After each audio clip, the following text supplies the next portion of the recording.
Saulus juga setuju bahwa Stefanus mati dibunuh. Pada waktu itu mulailah penganiayaan yang hebat terhadap jemaat di Yerusalem. Mereka semua, kecuali rasul-rasul, tersebar ke seluruh daerah Yudea dan Samaria. Orang-orang saleh menguburkan mayat Stefanus serta meratapinya dengan sangat. Tetapi Saulus berusaha membinasakan jemaat itu, dan ia memasuki rumah demi rumah dan menyeret laki-laki dan perempuan keluar dan menyerahkan mereka untuk dimasukkan ke dalam penjara. Mereka yang tersebar itu menjelajah seluruh negeri itu sambil memberitakan Injil. Dan Filipus pergi ke suatu kota di Samaria dan memberitakan Mesias kepada orang-orang di situ. Ketika orang banyak itu mendengar pemberitaan Filipus dan melihat tanda-tanda yang diadakannya, mereka semua dengan bulat hati menerima apa yang diberitakannya itu. Sebab dari banyak orang yang kerasukan roh jahat, keluarlah roh-roh itu sambil berseru dengan suara keras, dan banyak juga orang lumpuh dan orang timpang yang disembuhkan. Maka sangatlah besar sukacita dalam kota. Salam damai. Akhir-akhir ini banyak orang Kristen, mungkin termasuk saudara, cukup resah dengan media sosial yang banyak membahas tentang Yosef Paul Zhang, seorang yang mengaku sebagai nabi ke-26, bahkan dia menghina juga keyakinan agama lain. Meresahkan, banyak orang menggugat ataupun berkomentar di berbagai media sosial, menghujat dan lain sebagainya. Berita-berita atau kabar-kabar yang mengganggu pekabaran Injil bukan hanya terjadi pada waktu saat ini. Pada periode-periode para rasul, pekabaran Injil juga kerap kali terhambat dengan berbagai kondisi.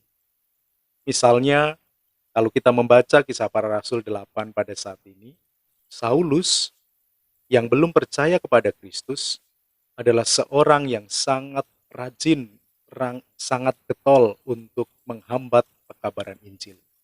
Bahkan Saulus sangat puas setelah Stefanus dirajam sampai mati karena memberitakan Yesus.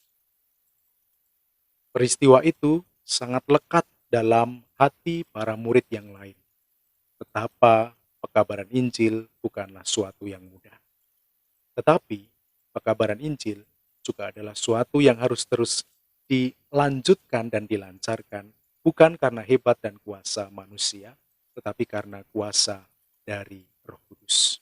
Kalau kita membaca saat ini, Saulus begitu getol untuk menghambat pekabaran Injil, kita tentu nanti akan menjumpai Saulus yang berubah, bertobat, metanoia, berbalik arah menjadi seorang Paulus yang menyerahkan seluruh hidupnya untuk mengabarkan tentang keselamatan di dalam Yesus Kristus.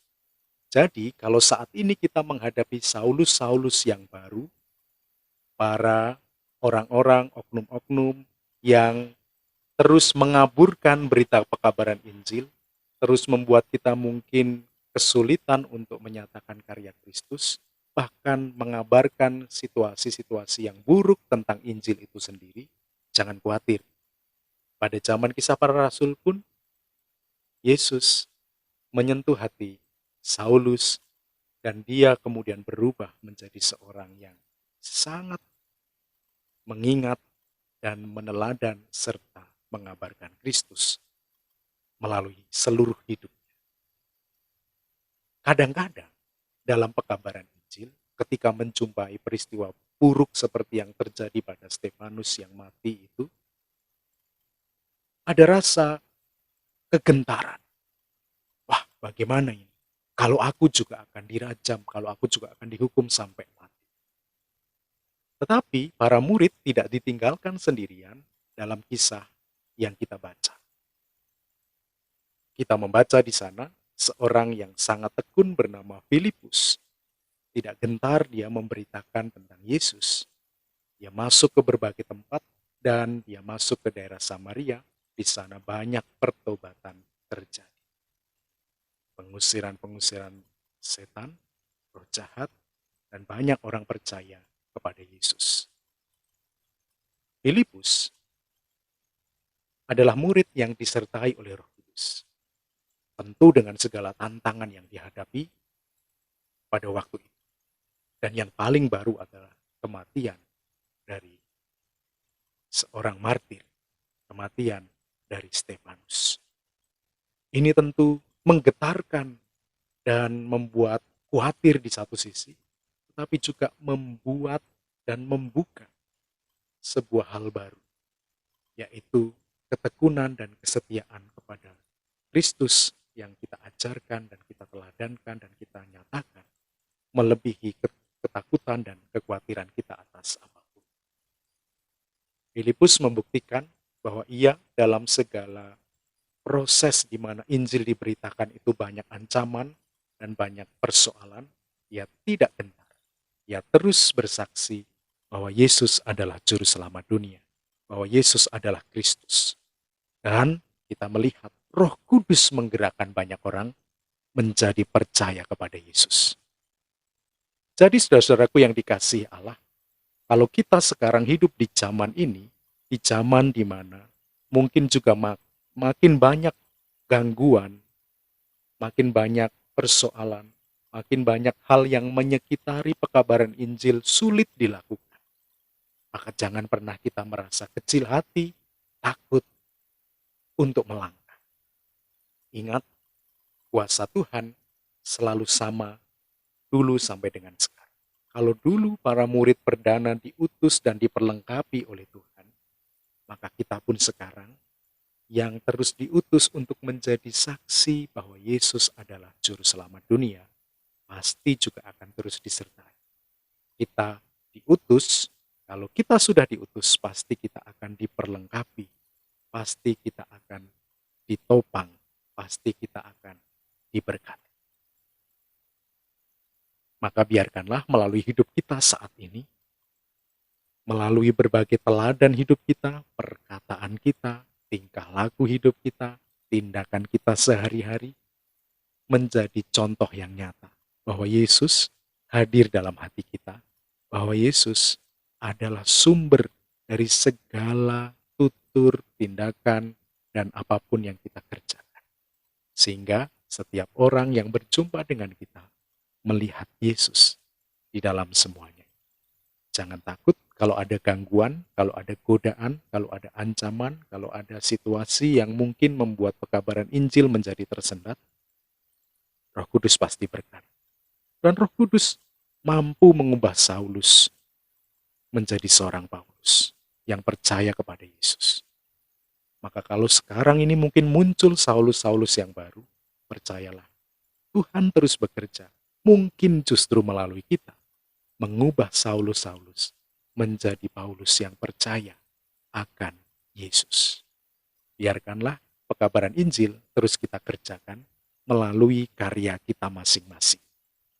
Amin. Mari kita berdoa.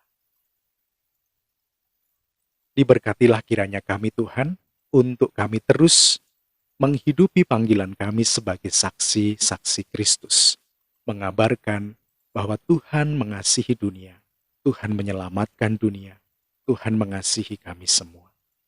Yesus yang kami andalkan dan kami percaya, biarkanlah kami terus dibekali, diperlengkapi, untuk tidak ragu-ragu mengabarkan Yesus melalui kesaksian hidup kami secara pribadi.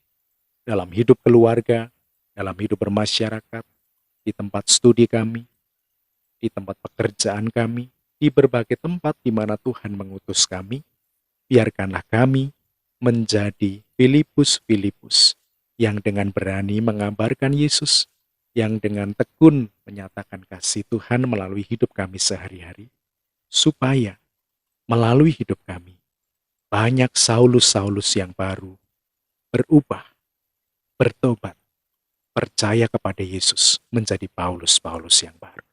Perlengkapilah kami dengan Roh Kudus, karena kami yakin ketika kami siap diutus, kami diperlengkapi dengan kuasa yang dari tempat tinggi. Terima kasih Tuhan, dalam Kristus Yesus, Juru Selamat kami, Juru Selamat dunia, kami berdoa. Amin.